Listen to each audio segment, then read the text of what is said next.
where I'll go, I'll take it because it's a living bone. It's not dead.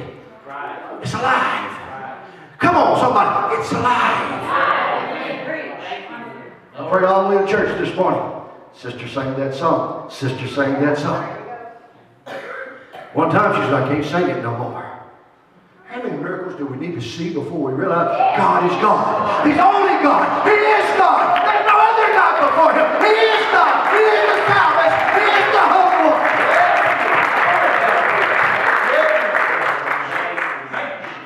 How many miracles do we need to see, sister, before we realize that God is God? Well, see, God. You see, when I was little, my mama told me, little boy. When I was little, God told me that my boy would never make it. Now I'm having to look up at him. He made it. He made it a little bit too much. Now he's on fire for God, right? All his dreams is to see what God's got in store for him. Come on, how many more miracles do we need to see before we realize that God is God? Come on, somebody. Come on. God is God. There's no other God before. When He said it, He's guaranteeing it.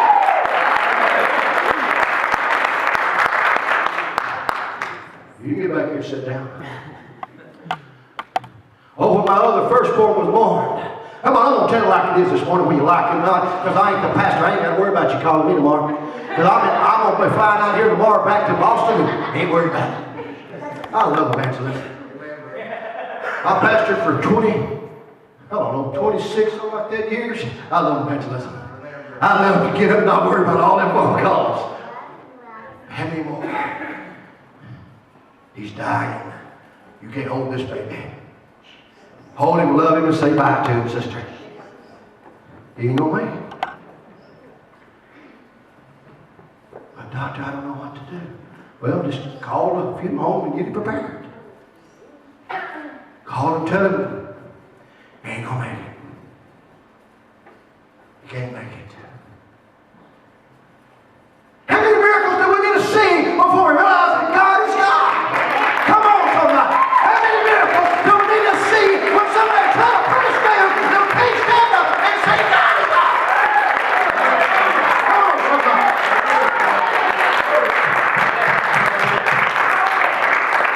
How many? Yeah. How many?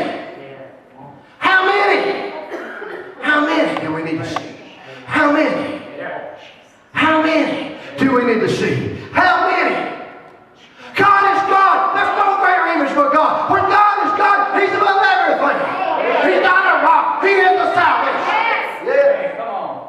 He's not somebody that's on the hillside and just waiting on you. Amen. 5-year-old. God said,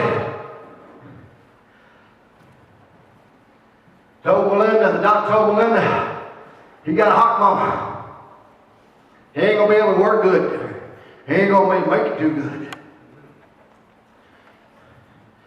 You ever try to pastor a church and try to preach faith on a Sunday night when you just got through saying that your little 5-year-old boy is going to grow up off? Come on. This little 5-year-old boy pushed me around a little wacky back there. Called up in my lap that night after service. He looked at me and says, what's wrong, Daddy? Come on. He said, I don't know. Because some of them are. He said, I don't know. But he said, I just heard you say, I'm healed. Come on. Come on. Let me take you to the professional.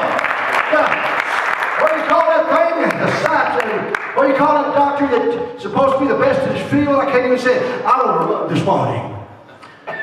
Took him there.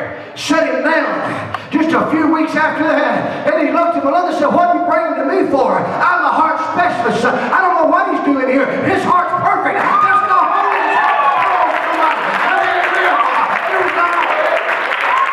God is God. There's no other God.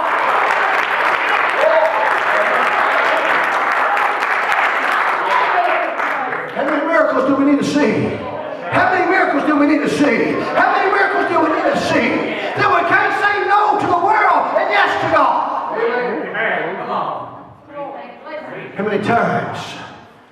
many times? Now that boy works about 60 hours, 90 hours a week. Can't stop him from working. His boss is the best worker he's got. And we say, how many miracles do we need to see? How many miracles do we need to see? When the doctors come to us, when the doctors come to us and say, oh, your mama has got lung cancer and she ain't gonna make it. Oh, I got to go inside of it. And when they go, some of them when they go inside there, the cancer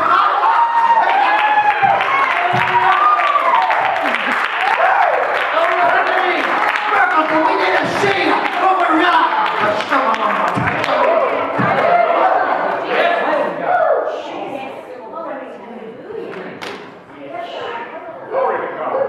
how many miracles do we need to see? Oh, Lord. Now, know the God's before me. I know. I can see. I know what the future holds. Because I'll make the future. Amen. Come on. Amen. We worry about what our president's going to do. It's time to turn it around. Amen. Let the president worry about what we're going to do. Amen. Come on. You hear what I said? It's time for Washington to worry about what we're going to do next. Let's worry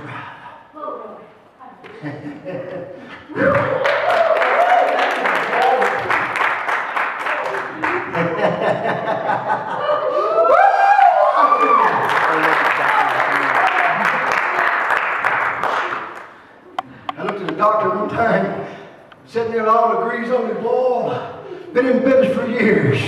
And I said, you're lying. You're lying. Don't call me no liar. You're lying. A lot of nights. God, where is it you said it's going to make it? We're not on laying in the bed. And God said, why doubt me? Why doubt me? God, it's been a while. Don't you think that Jesus walked this earth 33 years and knew what he's got to do? Don't you realize he worked up to heaven and said, God, can we make it tonight? I'm getting homesick. Can we just make it right now? Can we just have come and get me right now? Can we just do away with me right now?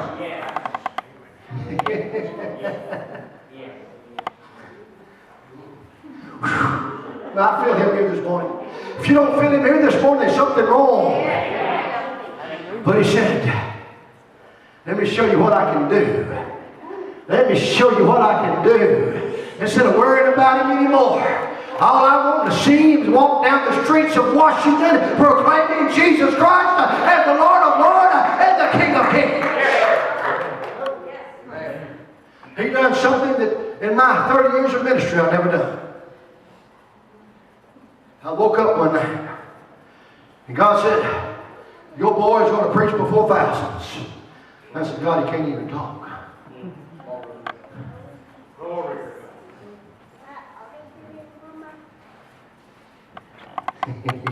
I'm going to lose it.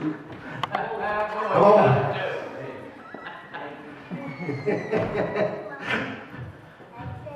A couple of years after that, he was talking to me.